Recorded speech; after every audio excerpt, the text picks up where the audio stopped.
if you look at the way our working environment is evolving, and this is not a recent thing, but with the advent of social media channels, um, you know,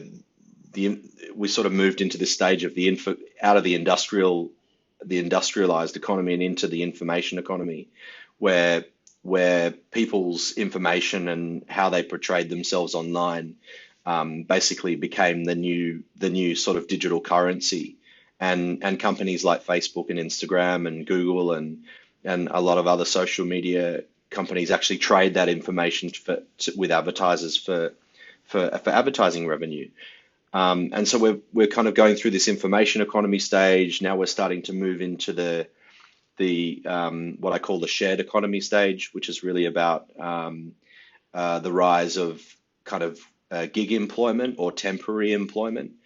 And there's heaps of platforms that have evolved around that as well. When you think of like Airbnb for sharing houses, or Uber and Didi for ride sharing, or